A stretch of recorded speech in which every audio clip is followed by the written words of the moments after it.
Today's episode is brought to you by Vroom. With Vroom, you can buy a car entirely online and have it delivered straight to you, so you never have to go to a dealership again.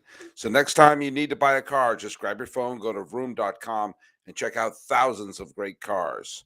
And right now, check out not thousands, but one episode of Locked On MLB.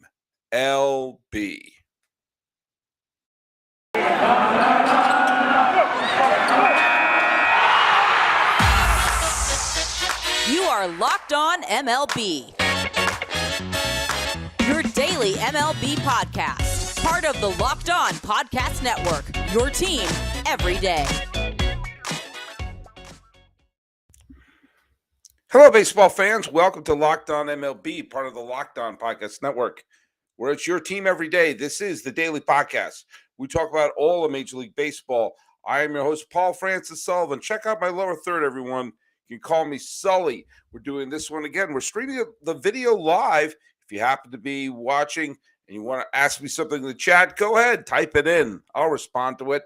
It's late anyway. The games are all over. I am an Emmy-nominated television producer who has also been a stand-up comedian, writer, filmmaker, sometimes an actor. I've been a baseball podcaster for the last decade or so, and then this is my fourth season, counted 4 seasons, with Locked On, on the Locked On Podcast Network, where it's your team every day. Sorry, I just tripped over my own words right there. Let's see. You can follow us at Locked On MLB Pods on both Twitter and on Instagram. I'm your pal Sully. I'm at Sully Baseball on Twitter, Sully Baseball Podcast on Instagram. Let me tell you what I'm going to do in a little bit today. There's some listener responses that I've gotten over the last few weeks that I want to address. Some are pretty positive. Some are from regular questioners on the show. And there's one that I just find kind of interesting that I don't know if I'm going to make a friend tonight, but I want to just address some of the things that were said out loud. But hey, let's just talk about one quick thing here. All the games are over.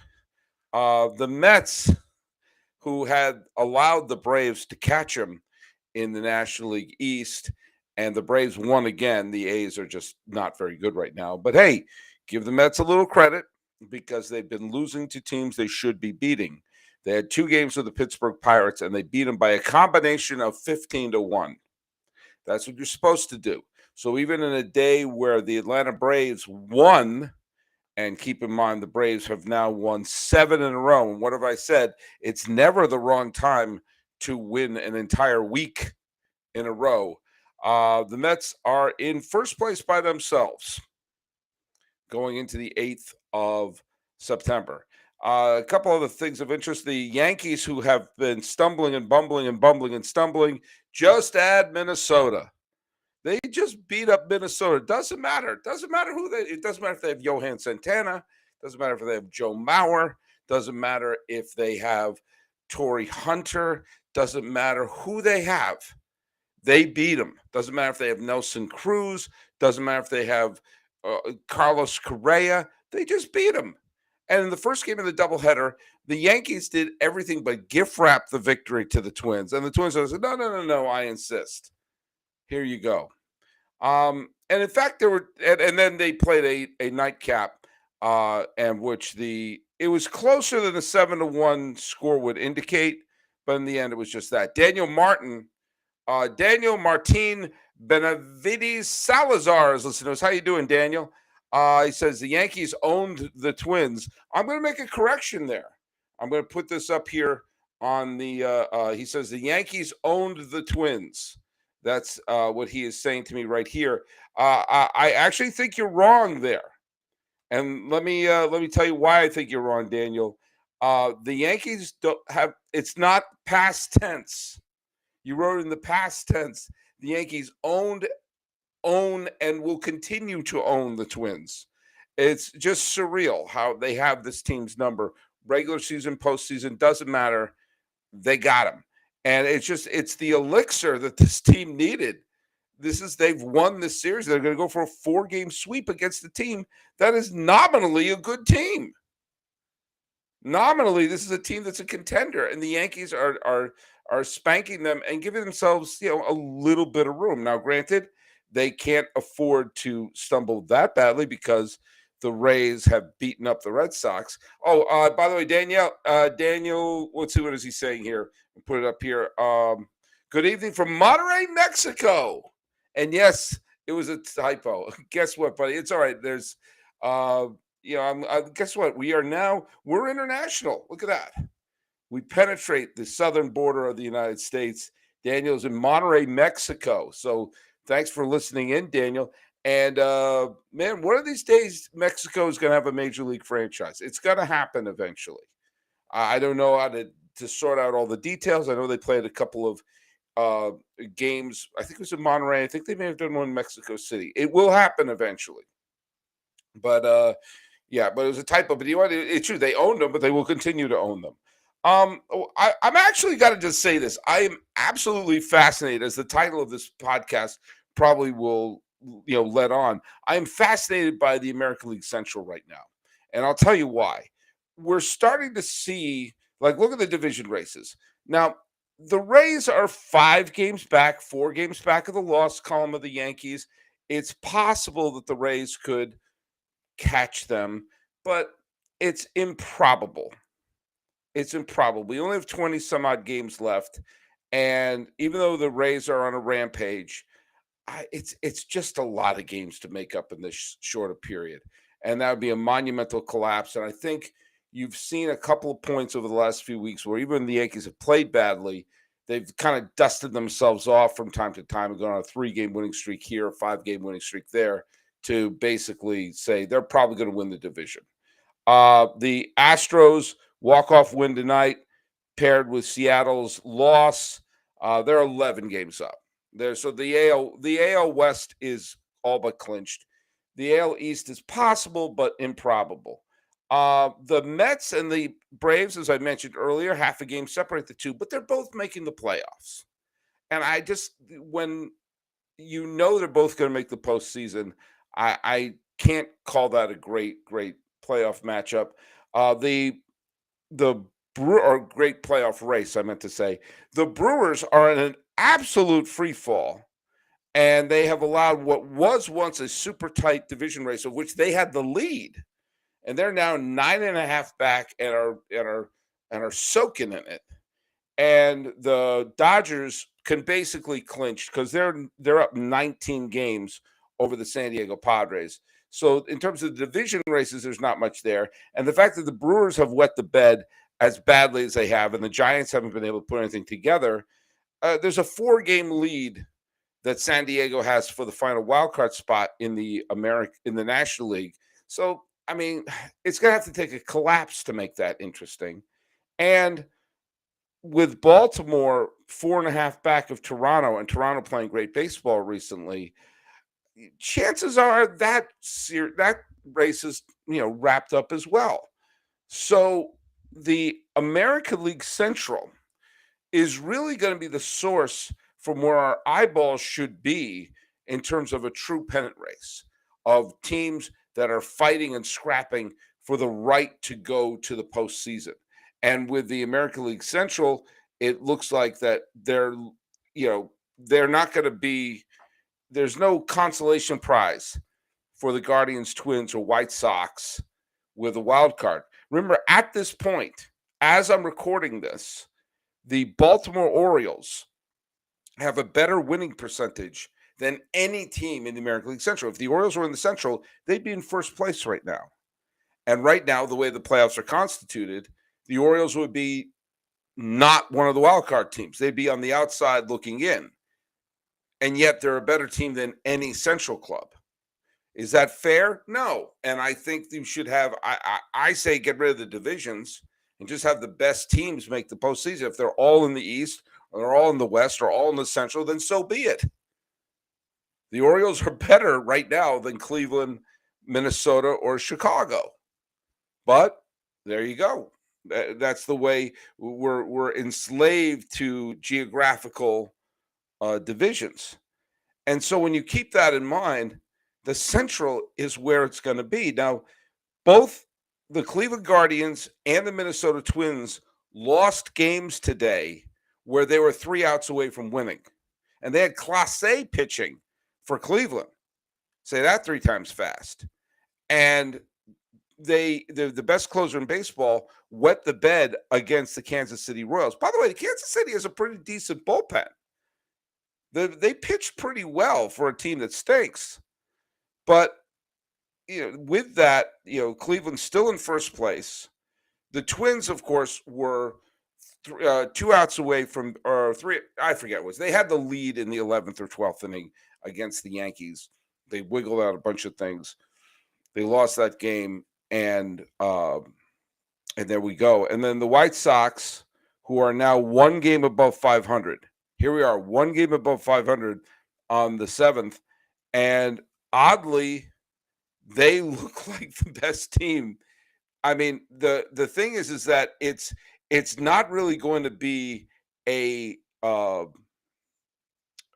do I say it? It's not really going to be a test of who's a very good team. It's just going to be a test of who's standing at the end. Let's check out what my buddy Daniel said. He says, I think the Sox will win the Central.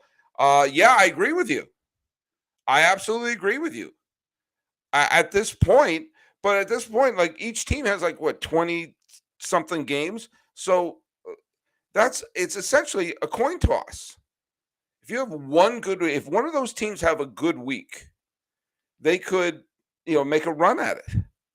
And the thing that I find interesting, if the Twins win the division, and they could, they're only 2 games back, I think they will get clobbered.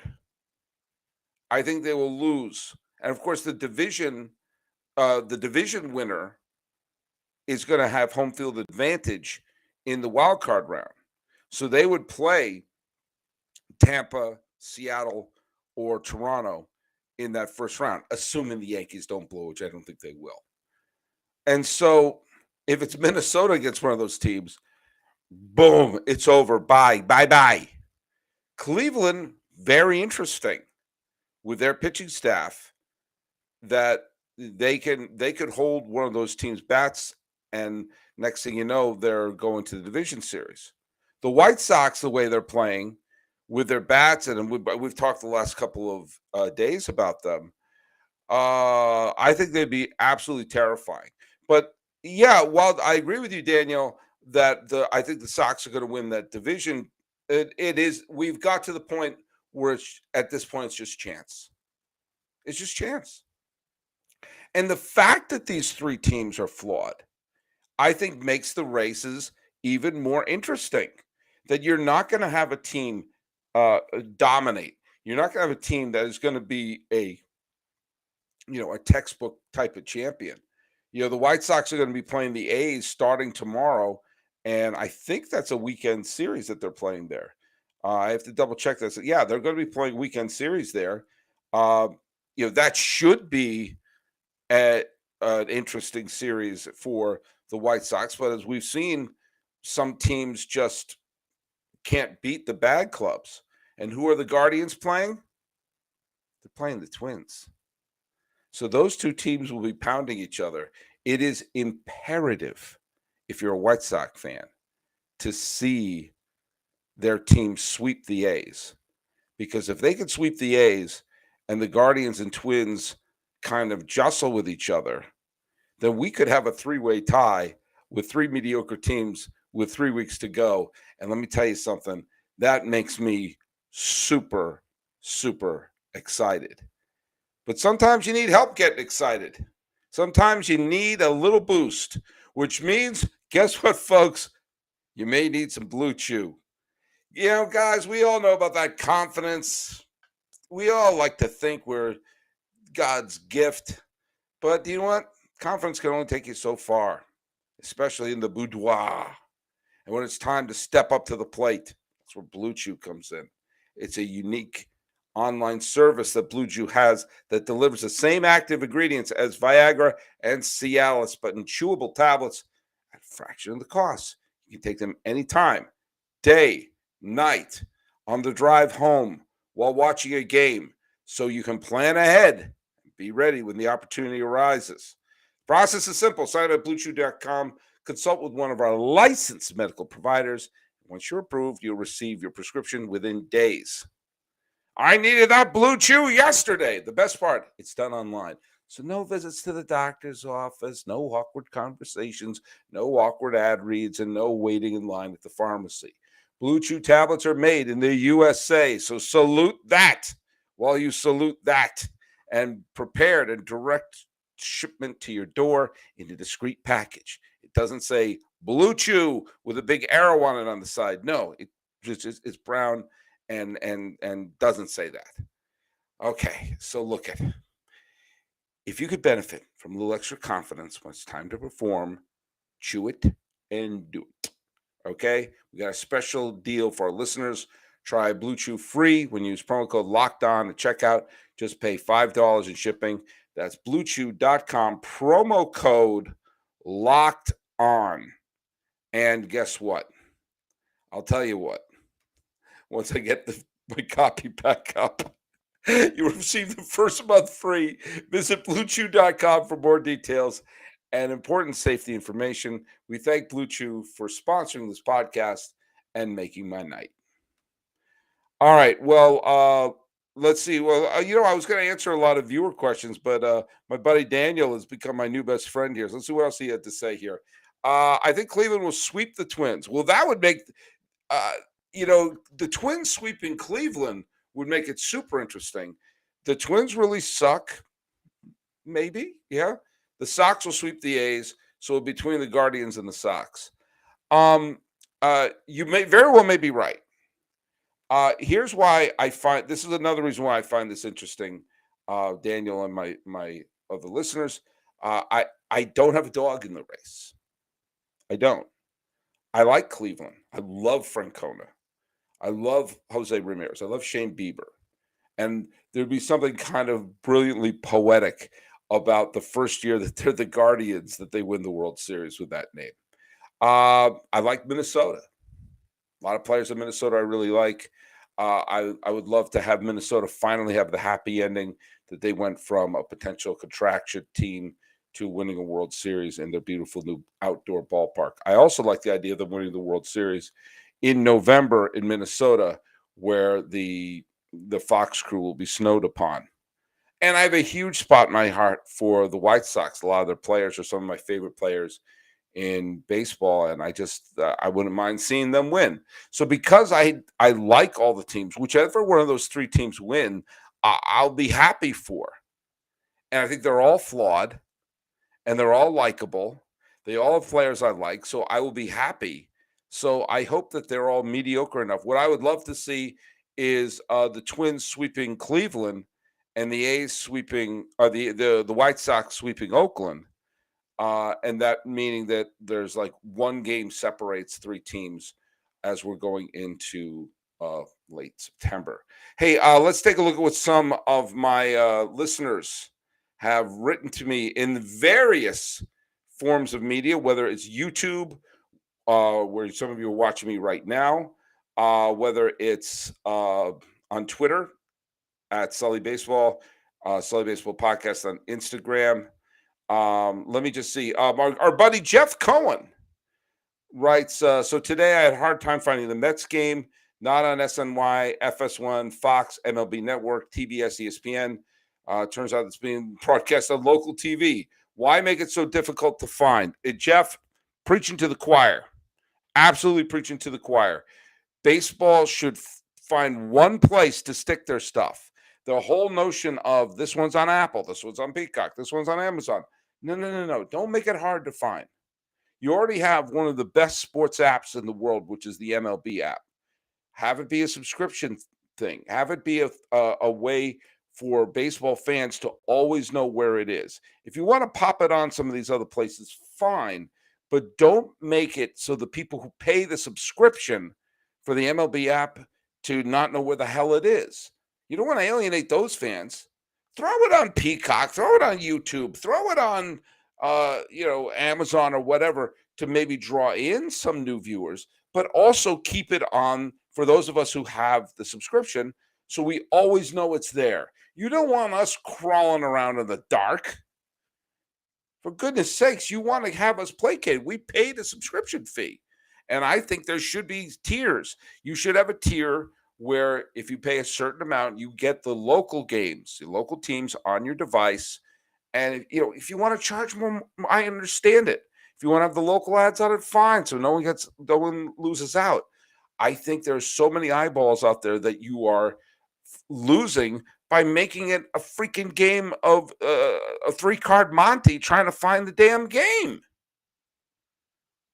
I can't tell you how many times my mom, who is a rabid Giants fan living up in the Bay Area, hi, Mom, I know you're listening. So I don't know where the heck the game was tonight. I have to be honest. Sometimes I don't either. It's not a good thing. So, Jeff, I agree with you. I don't know why they make it so hard to do. Find a place, stick with it, and let's go.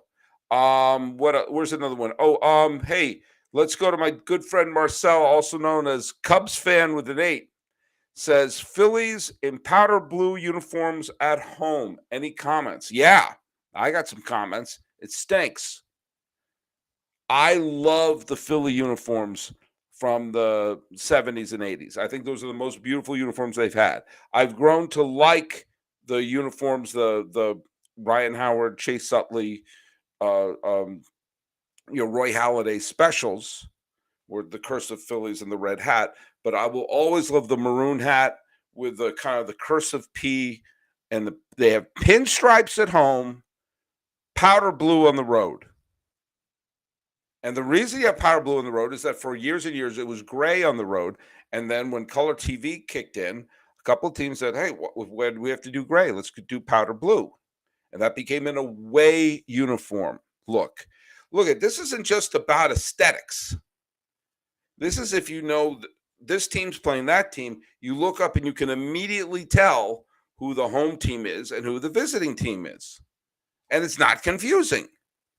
Is what drives me bananas about at one point the NHL switched so for all time, from the first time someone stepped on a frozen pond in Moose Jaw to play hockey, white uniforms were home, dark uniforms were for the road.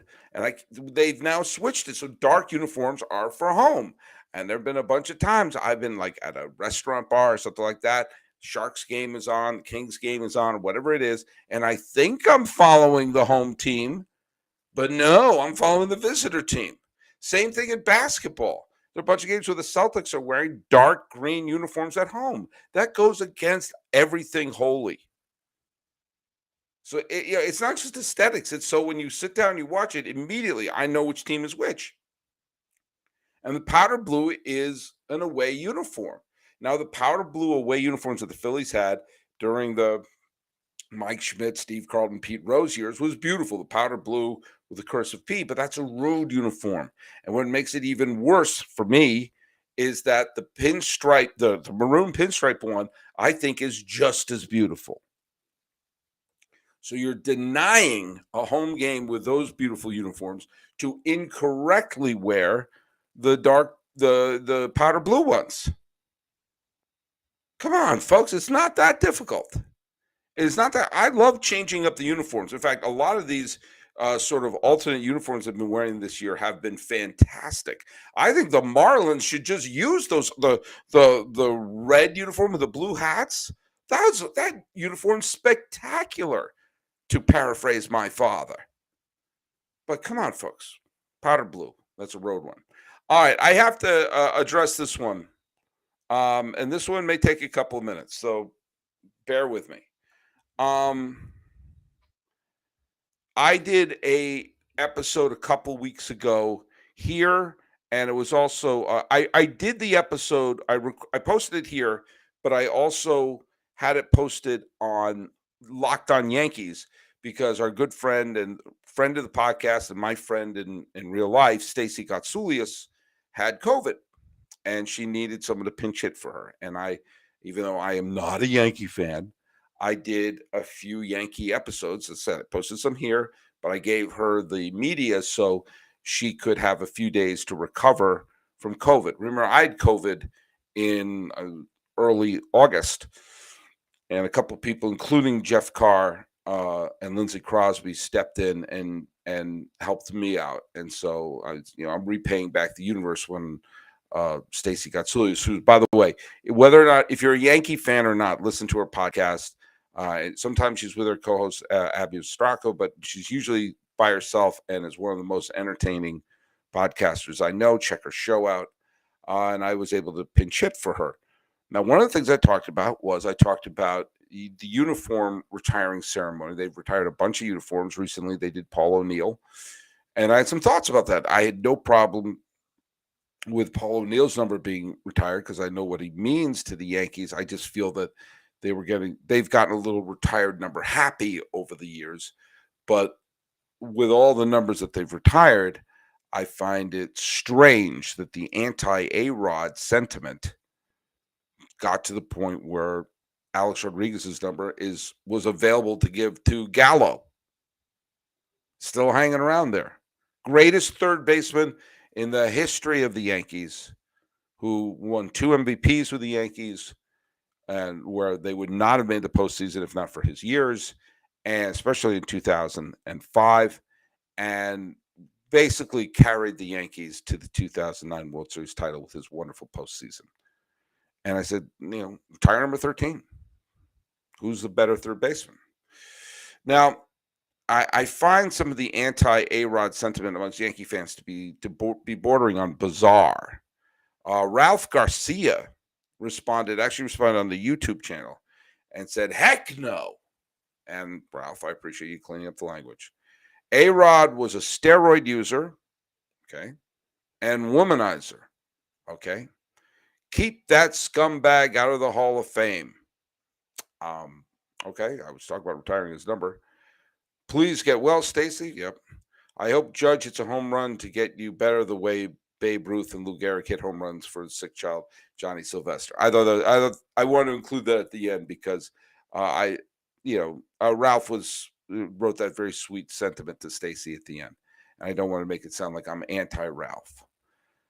But I did respond to him. This was actually on a YouTube comment. I did respond to him.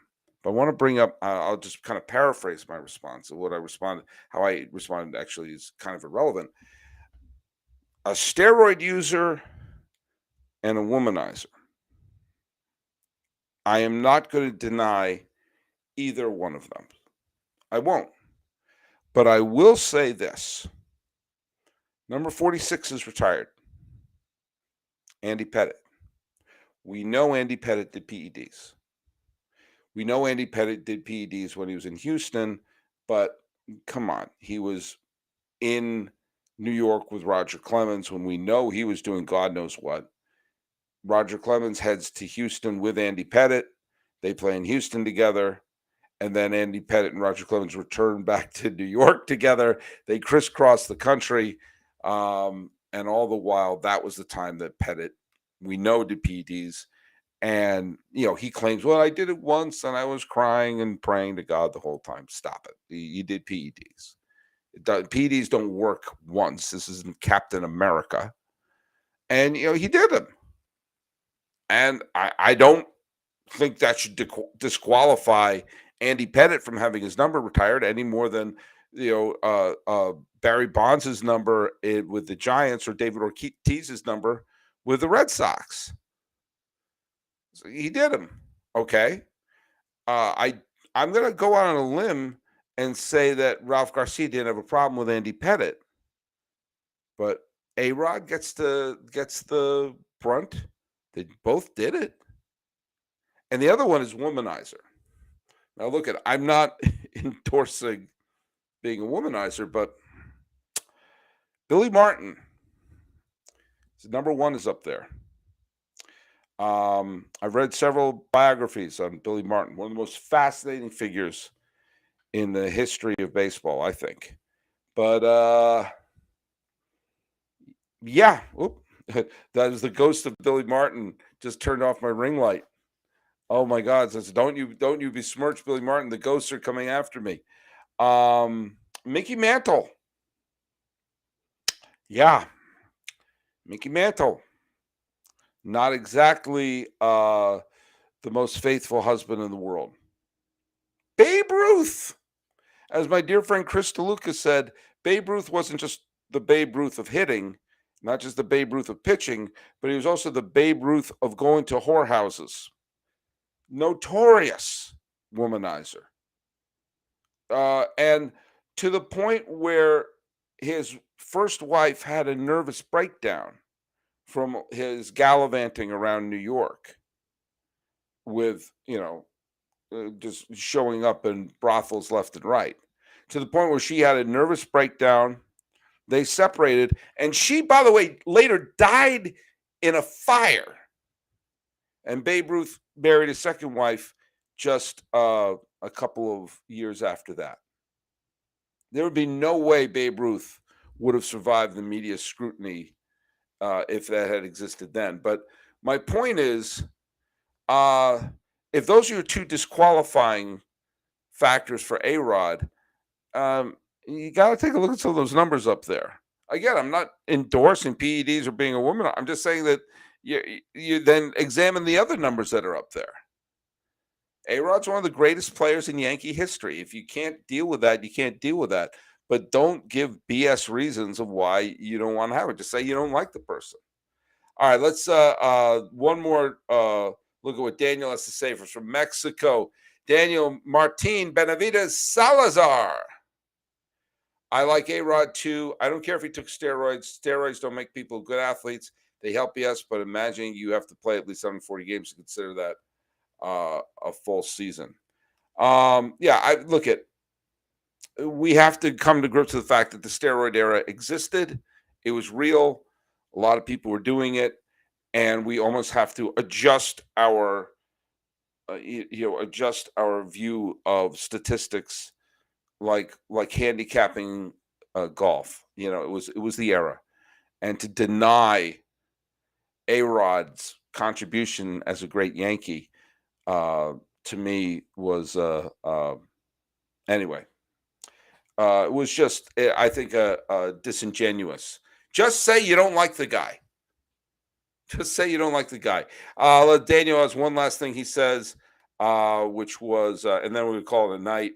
So my point is, steroids help, but it's a small part to be a good athlete. A-Rod was a beast at hitting and a good defense. Yeah, he was a wonderful player. He was a Hall of Famer. Absolutely is, and certainly the greatest third baseman in Yankee history.